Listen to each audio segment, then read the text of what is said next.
Okay? All on yourselves. What you can do right now, if you just place your hand basically in the midline of your spine, of the neck, you're going to slide up. You're going to start to feel yourself go up onto the skull, and then right in the midline of there, you should feel a bump. Now, some of you, it's going to be more prominent than others. The belief was that the larger bump meant for greater knowledge. In your occipital lobe? No. That no longer is true. Okay, so don't worry. All right, let's. All right, so your partner, in order to palpate on your partner's going to be in a prone position. All right. Again, if we had the normal table with the face cradle, we'd use that, but we're going to place the forehead on the hands or the forearm.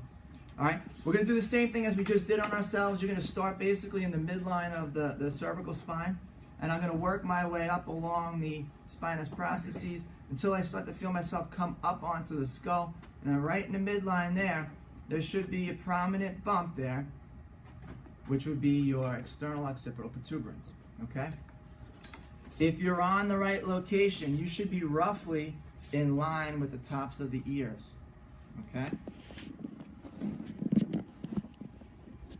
All right, so now that we're on the external occipital protuberance, along the same line, we're going to find the superior nuchal line. That shows it. All right, so if you look up at the board here, basically the superior nuchal line is a ridge that runs on either side of the external occipital protuberance. Okay? So once you find the external, just try to relax. There. Once you find the external occipital protuberance, all you need to do is just take the rest of your fingers and basically line them up on the lateral sides of the external occipital protuberance. Again, it should be in line with the tops of the ears. Okay? What you're going to feel there is just basically a ridge of bone. Okay? What is that ridge of bone? What's the significance of it? Typically when there's... Suboccipital muscles.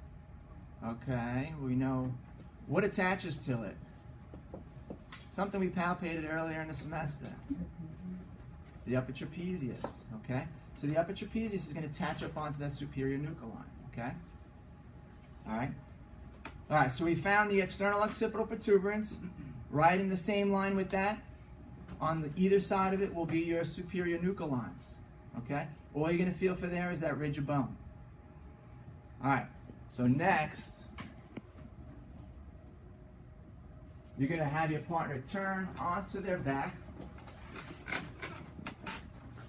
And let's start off with the mastoid process. So the mastoid process we've kind of talked about a little bit as the semester was going on, because we had to palpate certain structures by finding that and then moving around from there, okay? So where is the mastoid process?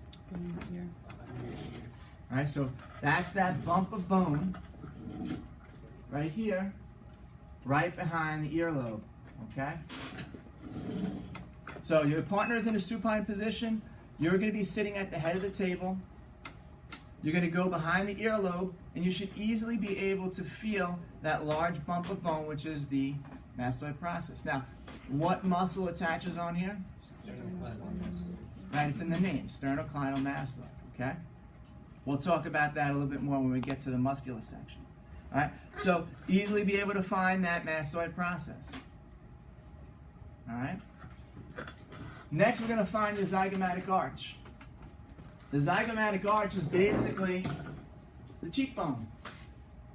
Okay? Where we're going to start is, so there's the ear canal. You're going to start off just anterior to the ear canal. And then with your index finger and thumb, you can pinch along, because I want you to feel the edges of that cheekbone and walk all the way across towards the front of the cheek. Right? So we'll start off anterior to the ear canal here. I'm going to use my index finger and thumb, and I'm going to pinch along the zygomatic arch. Okay? Follow it all the way across, basically right underneath the eye. Okay? All right. So those are the structures that we're going to break off and do those now. They should be pretty quick and easy to find. All of them are very prominent. Okay? Alright, so let's break up. We'll do those.